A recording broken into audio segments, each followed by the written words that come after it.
Hey, wanted to talk with you a little bit and kind of give you a summary of our church, where we're at here in Rock Hill, South Carolina, and all the cool guys I know, Sean King, Ed Young Jr., those guys, they make videos while they're driving, and God seems to bless them. So I thought, well, if God blesses them, maybe this is part of the formula. So I'll make a video while I'm driving. And I'm actually driving in my van. I'm on India Hook Road. I've just left the church. I'm headed to my house. So if you know where I started and you watch the revolutions of the steering wheel, you can actually figure out where I live. So for whatever that's worth. But we are in Rock Hill, South Carolina. We are at a Free Methodist church. It was planted 10 years ago, and the original vision was to be a church planting church. That has not happened.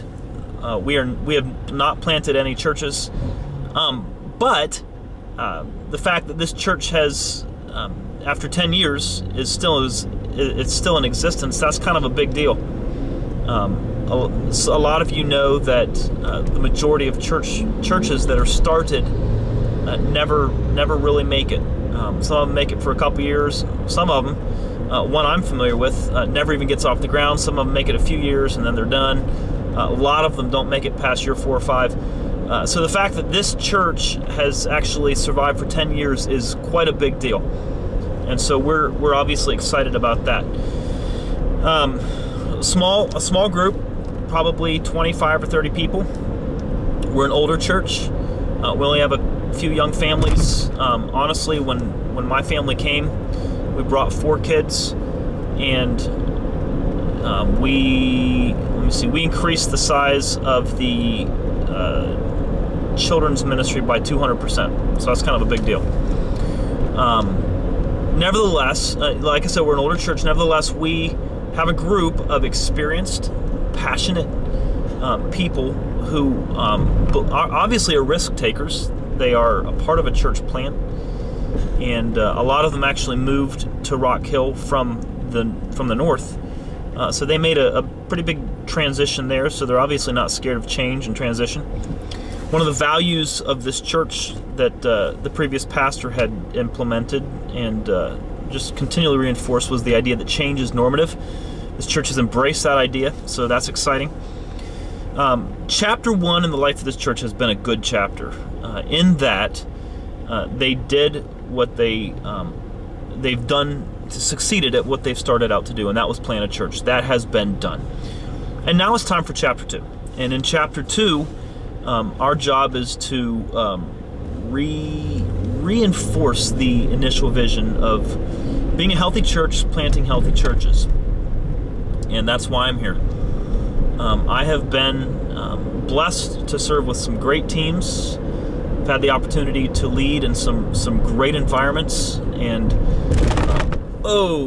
railroad track. There we go. We had the opportunity to lead in some great environments. I've had some great learning experiences.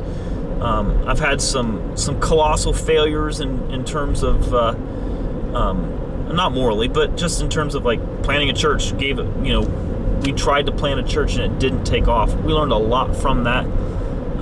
And so just the diversity of ministry experiences that God has allowed us to have has been exciting, and quite frankly, I think has prepared us for this moment in time.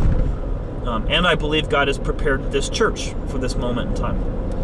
So here we are, chapter 1. The story's been written and is done. The church has been planted and is in existence. That is a tribute to the determination of Pastor Carl Morton, and it's also a tribute to the people in this church, and ultimately it's a tribute to the plan and the story that God is writing.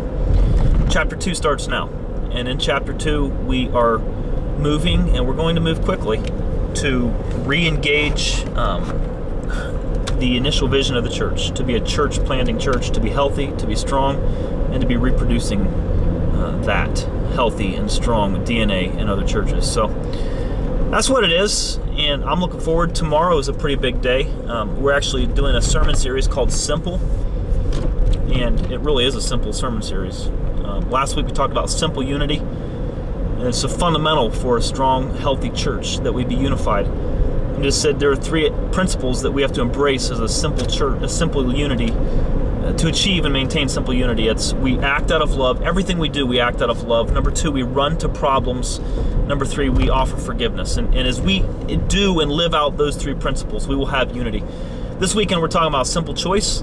The bottom line is we can, as a team, we can choose to embrace predictability, order, formalities that we're comfortable with, or we can choose to be engaged in people's lives. And I want to tell you something, when we choose people, we by default step into a world of chaos and unpredictability.